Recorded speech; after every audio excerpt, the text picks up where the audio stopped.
ពេលស្លាប់របស់ឯងមកដល់ហើយ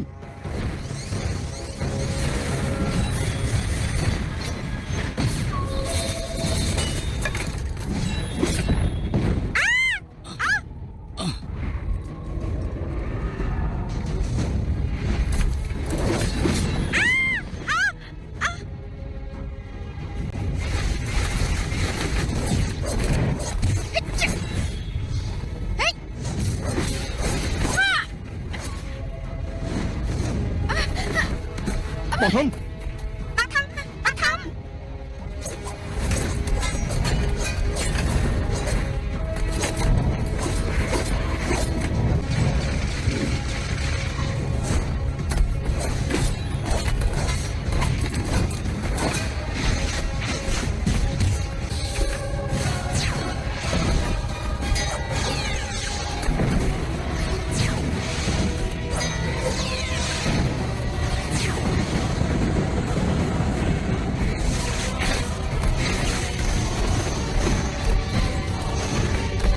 សម្ដេចព្រះគ្រូនាំពួកអ្នកម្នាក់ទៅសិនទេឡោះ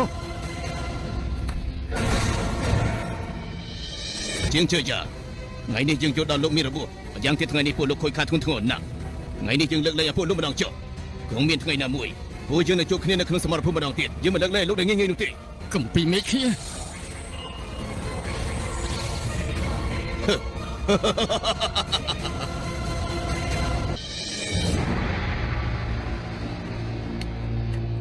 តើគិតយ៉ាងម៉េចទៅមិនទាន់ធ្វើបានហើយយ៉ាងម៉េចហើយមានដំណឹងពីពួកលោកប្រាជ្ញហើយយ៉ាងម៉េចហើយនៅតែមានដំណឹងដែរនេះតើគិតយ៉ាងម៉េចទៅមិនទាន់ធ្វើបានហើយយ៉ាងម៉េចហើយមានដំណឹងពីពួកលោកប្រាជ្ញហើយយ៉ាងម៉េចលោកប្រាជ្ញអាហ្វាទីមកខ្លួនឯងមកវិញម៉ែបារម្ភពីអញយ៉ាងតើសុំយ៉ាងម៉េចទៅមិនទាន់ធ្វើបានហើយយ៉ាងម៉េចហើយមានដំណឹងពីពួកលោកប្រាជ្ញហើយយ៉ាងម៉េចលោកប្រាជ្ញអាហ្វាទីមកខ្លួនឯងមកវិញម៉ែបារម្ភពីអញយ៉ាងតើសុំយ៉ាងម៉េចទៅមិនទាន់ធ្វើបានហើយយ៉ាងម៉េចហើយមានដំណឹងពីពួកលោកប្រាជ្ញហើយយ៉ាងម៉េចលោកប្រាជ្ញទីមកខ្លួនឯងមកវិញលោកអប្រាជ្ញតើសុំតើលោកจะไม่ហើយធ្វើបានហើយយ៉ាងម៉េចហើយមានដំណឹងពីពួកលោកប្រាជ្ញលោកអប្រាជ្ញសុំទីមកខ្លួនឯងមកវិញលោកអប្រាជ្ញតើសុំតើលោកจะไม่ហើយធ្វើបានហើយយ៉ាងម៉េចហើយមានដំណឹងពីពួកលោកប្រាជ្ញលោកអប្រាជ្ញសុំចេញលោកអប្រាជ្ញលោកអប្រាជ្ញតើសុំតើលោកจะไม่ហើយធ្វើបានហើយយ៉ាងម៉េចហើយមានដំណឹងពីពួកលោកប្រាជ្ញលោកអប្រាជ្ញ